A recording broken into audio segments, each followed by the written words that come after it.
Bonjour à tous, voici une capsule vidéo pour faire le bilan du TP court sur le chapitre 12, les réactions de combustion. Voici les critères de réussite sur ce que vous venez de travailler. Premier objectif, on va s'intéresser à une réaction de combustion, c'est-à-dire la réaction entre deux réactifs, l'un qui s'appelle le combustible qui brûle et l'autre le comburant, souvent le dioxygène. Il faut savoir que la particularité de cette réaction, c'est qu'elle a besoin d'être amorcée par l'apport d'une énergie thermique pour du coup qu'il y ait réaction chimique. Deuxième particularité, au cours de cette réaction, eh bien, cette réaction est exothermique, c'est-à-dire qu'elle libère de la chaleur. On va du coup pouvoir estimer le pouvoir calorifique de n'importe quelle réaction de combustion. Alors, premier objectif, sur les réactions de combustion, vous devez être capable d'écrire leur équation. Et vous savez que c'est une équation d'oxydo-réduction. Alors que plutôt que de faire les deux demi-équations avec la méthode Moe, ici, comme ce sont des équations d'oxydo-réduction simples, puisque l'on sait qu'il ne se forme que de l'eau à la fin et du dioxyde de carbone, eh bien, vous pouvez suivre cette règle-là, qui fonctionne toujours, c'est-à-dire que je pars du principe que le nombre stoichiométrique du combustible, dans votre TP, c'était l'éthanol, qui est égal à 1. Ça veut dire quoi? Ça veut dire que je vais en premier contrôler le nombre de carbone au niveau des réactifs et au niveau des produits. Si ce n'est pas équilibré, je vais intégrer un nombre stoichiométrique au niveau du CO2. D'accord? Une fois que j'ai équilibré les carbones en rajoutant un nombre stoichiométrique au niveau du CO2, je m'intéresse aux hydrogènes parce que je veux garder le coefficient égal à 1, le combustible. Si le nombre d'hydrogène n'est pas respecté, eh bien je vais intégrer un nombre stoichiométrique sur le deuxième produit formé, c'est-à-dire la molécule d'H2O. Une fois que c'est fait, je vais m'intéresser aux atomes d'oxygène. Et si l'atome d'oxygène n'est pas équilibré, au niveau des réactifs, je vais intégrer un nombre stoichiométrique au niveau du dioxygène.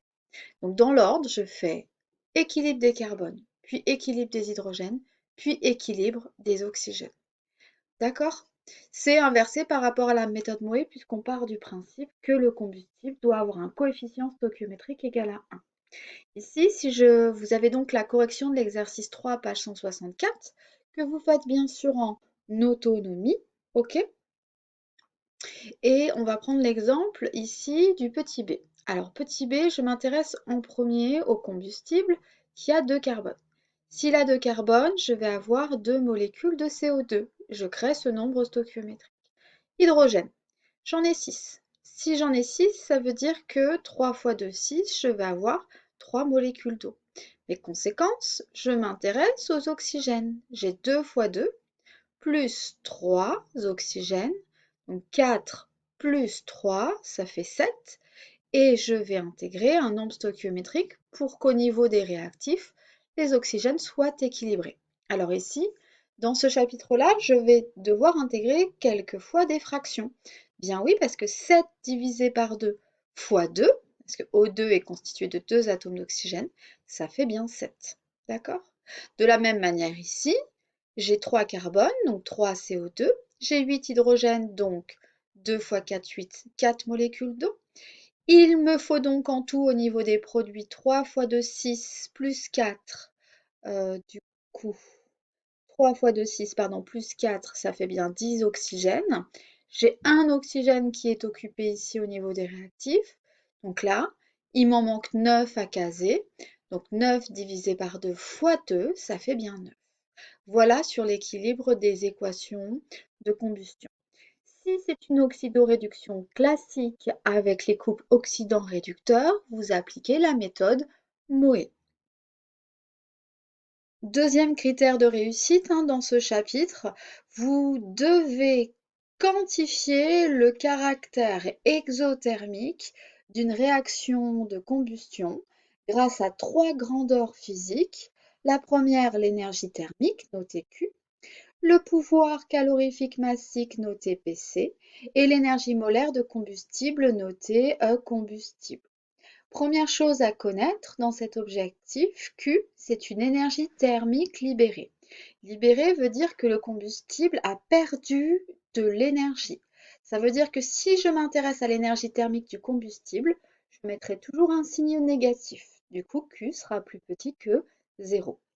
Lors de cette première heure, vous avez réalisé une expérience, vous avez étudié plus précisément une expérience pour retrouver l'énergie thermique libérée lors de la combustion de 2 millilitres d'éthanol. Intéressons-nous du coup à l'exercice 15, page 166, qui reprend les notions que vous avez travaillées. Alors, voici l'énoncé de cet exercice. On va s'intéresser ici à la combustion d'une amande et on va voir qu'il s'agit d'une biodégradation des aliments. Ces aliments vont pouvoir libérer une énergie et cette énergie, nous allons l'appeler ici dans cet exercice la valeur énergétique, notée V énergétique de l'aliment, définie comme l'énergie libérée par la combustion d'1 gramme de cet aliment.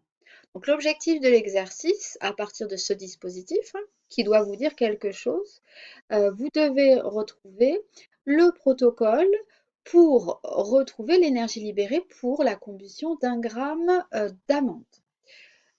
L'expérience proposée va être réalisée par 6 élèves et vous avez les différentes données répertoriées sur cet énoncé. Alors ici, M0 est noté la masse de l'amande, MO est la masse de l'eau qui va être mise du coup dans la canette et les élèves ont répertorié la température initiale et finale au cours de la combustion d'une amande. Première question, on s'intéresse du coup au protocole pour déterminer la masse de l'eau d'eau dans la canette, sachant que dans l'énoncé, on vous précise qu'on remplit du coup la canette à moitié d'eau. Donc si je reviens sur l'exercice, protocole pour retrouver la masse de l'eau contenue dans une canette. Dans un premier temps, je mesure la masse de la canette vide. J'ajoute l'eau dans la canette et je mesure la masse de la canette à moitié remplie d'eau. La différence des deux masses est égale à la masse de l'eau. Ça, c'est une petite question expérimentale. Deuxième question, retrouver du coup expérimentalement la valeur de l'énergie de l'amande lors de la combustion d'1 gramme de cet aliment. Donc, dans un premier temps, d'après ce tableau de données, les élèves ont mesuré du coup la masse d'eau contenue dans une canette. Ils ont aussi mesuré la masse d'une amande.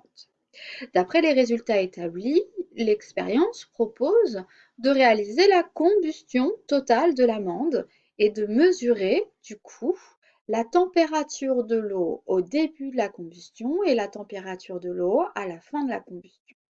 Ça, c'est le protocole. Exploitation des résultats pour retrouver du coup la valeur énergétique, je vais exploiter la formule du cours que vous avez exploité lors de la première heure de TP, à savoir, donc formule à connaître, ici Q est égal à M fois C fois la différence de température. Alors M c'est quoi ici? C'est la masse du milieu extérieur qui chauffe, hein. Ici c'est la masse de l'eau en grammes, multiplié par la capacité calorifique de l'eau en joules par gramme par centimètre par degré Celsius, pardon. Attention, vous aurez des exercices où ce sera en joules par kilogramme par degré Celsius. Cela signifie que si c'est en kilogrammes, la masse sera aussi en kilogrammes.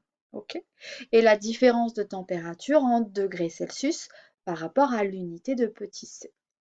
Alors nous ne voulons pas l'énergie thermique totale libérée lors de la combustion d'une amande, nous voulons l'énergie libérée lors de la combustion d'1 gramme d'amande. Connaissant la masse d'une amande, eh bien l'énergie que nous cherchons dans cet exercice va être égale à Q divisé par la masse d'une amande en grammes. L'unité de mesure sera donc des joules par gramme.